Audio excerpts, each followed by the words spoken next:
नमस्कार एवरीवन, मैं आंचल झा और आज जो मैं आप लोगों के साथ डिस्कस करने वाली हूँ वो आए दिन होने वाले पेपर लीक के ऊपर है। ये पेपर लीक होते क्यों हैं? एक बच्चे जो हैं जो अपनी दिन रात इतनी कड़ी मेहनत करते हैं, अपने पार्टी फंक्शन सारे छोड़ के वो अपने भविष्य को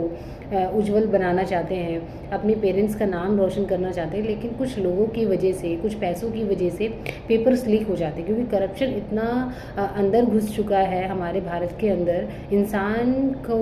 पैसों के अलावा कुछ समझ में नहीं आता। तो अभी आज जंतर मंतर पे जो धरना प्रदर्शन हो रहा है, एग्जैक्टली मैं किसी पार्टी का सपोर्ट नहीं कर रही हूँ, लेकिन आप ये सोचिए, इट्स वेरी ट्रू। पहले नेट का पेपर, देन फिर आपका CUT का पेपर, फिर आए दिन कभी बिहार पुलिस, कभी उत्तराखंड, कभी ये कभी वो, कोई भी पेपर एक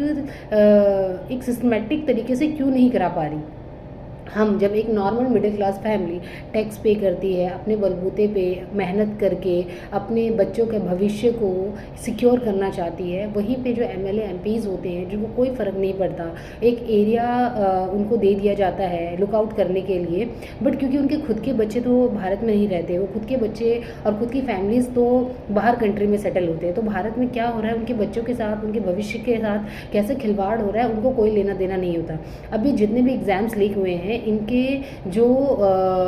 जिसके अंडर किया जाता है, सारा देख रेख किया जाता है, जिसकी जिम्मेदारी है वो धर्मेंद्र प्रधान की। अगर आपसे ये चीज़ नहीं हुई, आपकी ड्यूटी रिस्पॉन्सिबिलिटीज़ नहीं आप ढंग से कर रहे हैं, तो आप रिज़ाइन क्यों नहीं दे देते? आपका रिज़ाइन मांगा जा रहा है, उसके बाद भी आप रिज़ाइन नहीं दे रहे, क्योंकि आपको जो एरिया ऑफ आपका लुकआउट करने के लिए दिया गया है, आपको ये लगता है किसी के फेल होने से, पास होने से, 5-10 बच्चे मर जाने से उस आपकी सेहत पे क्या फ़र्क पड़ेगा? आपको पैसे मिलने हैं, आपको जो फैसिलिटीज़ है वो मिलनी है। हमारे देश के प्रधानमंत्री को ये चीज़ दिखाई नहीं दे रही है क्या कि किस तरीके से एक बार गलती हो सकती है, 2 बार गलती हो सकती है। अगर करप्शन है कहीं, राइट, तो उसको क्यों नहीं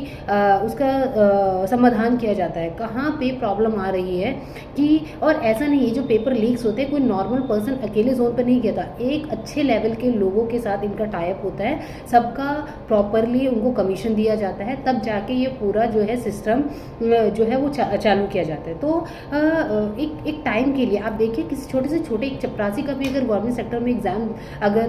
पोस्ट करनी होती है तो उनको कोई इंटरव्यू क्रैक करना होता है या एग्जाम्स देने होते हैं, लेकिन ये MLA MPs नेता, ये जो मंत्री बनते हैं, इनके लिए कोई एग्जाम्स क्यों नहीं होता? अगर आप ऐसे एग्जाम्स को शेड्यूल कराते हैं तब उनको पता चलेगा कि आपने कितनी मेहनत करके उस पोस्ट को अचीव किया है, एंड देन आप अपनी ड्यूटी रिस्पॉन्सिबिलिटी को समझेंगे। अनपढ़ गवार लोग जिनको कुछ नहीं पता,